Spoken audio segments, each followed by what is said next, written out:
reçoit Anne Hidalgo, la maire de Paris.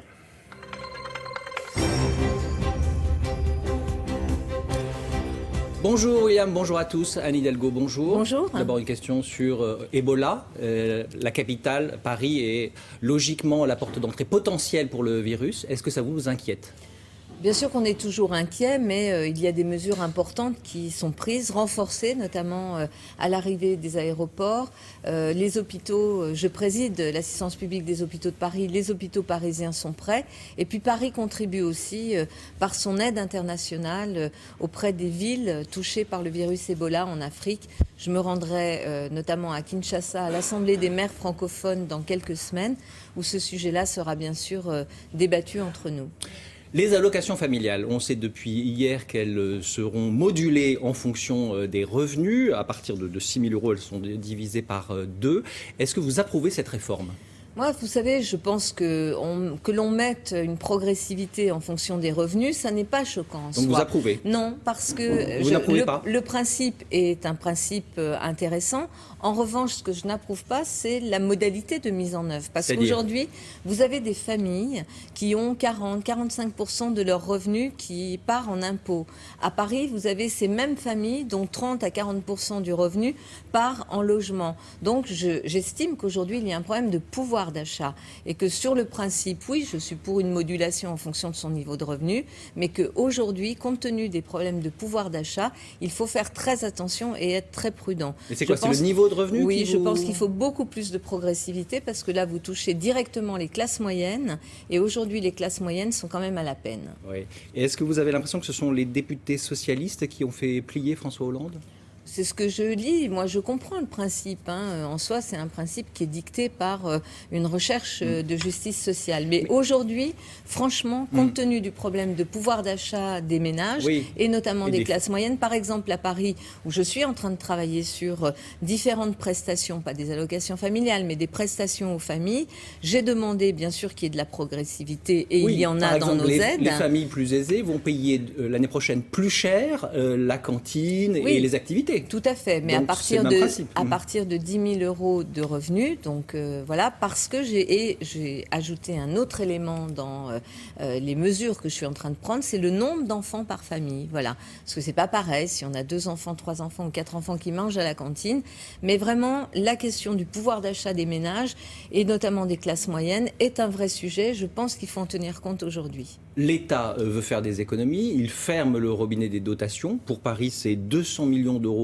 en moins l'an prochain. Qui va se serrer la ceinture ? D'abord, toutes les collectivités sont aujourd'hui dans la recherche justement d'équilibre budgétaire. Vous faites comment ? Concrètement, d'abord, il y a effectivement des recettes nouvelles, des économies. Vous augmentez par exemple les tarifs de stationnement ? Oui, on va augmenter les tarifs de stationnement parce que je veux me mettre aussi au niveau du tarif de stationnement des autres grandes capitales européennes. Et pour moi, la question du stationnement fait partie de ma politique de déplacement et notamment aussi de lutte contre la pollution. Mais ce que nous faisons aujourd'hui à Paris, c'est chercher des économies, par exemple, dans la structure même de la ville, un certain nombre de fonctions qui ne sont pas totalement indispensables au service public des Parisiens. Donc c'est là que je cherche des économies. En revanche, j'ai posé plusieurs balises. Je maintiens l'investissement. 1,4 milliard d'investissement pour Paris cette année. Nous sommes très peu de collectivités à maintenir l'investissement. Deuxièmement, je ne veux pas qu'on porte atteinte au service public, à la qualité du service public parisien. Ensuite, les économies que nous faisons, c'est tout ce qui justement ne va pas toucher directement la qualité du service public. L'ouverture des magasins le dimanche, donc on passe de 5 à 12 dimanches par an, ça va dans le bon sens selon vous ? Écoutez, sur le travail du dimanche, moi j'ai mon calendrier et ma méthode. Oui. J'ai demandé au Conseil de Paris à toutes les formations politiques de travailler. Ils vont me remettre un rapport le 16 décembre avec un certain nombre de propositions et l'état des lieux, parce que l'état des lieux, il n'est pas très bien connu.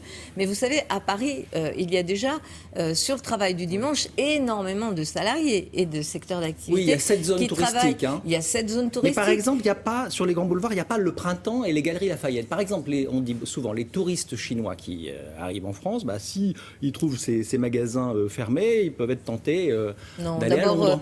C'est quelque chose qui est couru et que tout le monde raconte, mais c'est quand même quelque chose de totalement infondé. Aujourd'hui, ça fait pas partie de l'attractivité de la France, de Paris. La marque Paris. L'attractivité de Paris, c'est être une ville innovante, une ville accueillante, une ville dans laquelle les commerces, comme c'est le cas, et notamment le petit commerce alimentaire, arrivent à animer le centre-ville. Il y a très peu de villes au monde, et même en France, qui ont réussi, comme nous l'avons fait à Paris, à maintenir le petit commerce alimentaire ouvert le dimanche matin.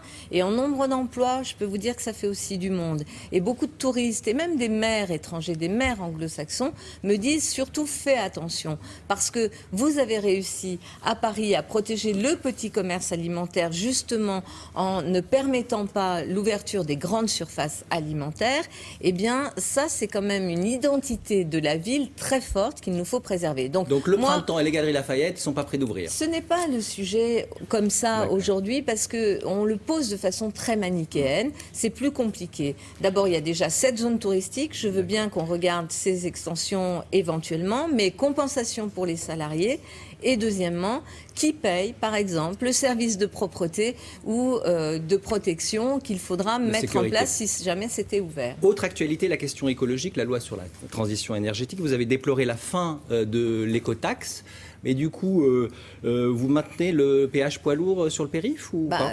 On ne nous a pas fait une très très belle manière là, puisque vous êtes obligé de nous sommes supprimer, engagés ce péage poids lourd, et nous avons choisi. voté l'expérimentation qui était ouverte pour pouvoir effectivement taxer les véhicules les plus polluants et notamment les poids lourds. Je trouve que c'était une mesure de santé publique extrêmement importante et tout ça sans concertation, sans qu'on soit prévenu et après qu'on ait voté, est tombé par terre. Donc ça ne me convient pas du tout. Je souhaite, et en tous les cas on est en train de travailler avec mon adjoint au transport Christophe Najowski sur des périmètres qui ne soient pas que Paris mais l'agglomération, qui permettent de lutter pour une meilleure qualité de l'air, c'est-à-dire pour une réduction de la circulation et notamment des véhicules diesel. Merci beaucoup d'avoir été avec nous. Très bonne journée. C'est à vous, William. Ah bon, d'accord, c'était parfait. Je continue alors. Au revoir. Oui. Un petit, oui, à bientôt. Un petit tour du monde, rapide alors.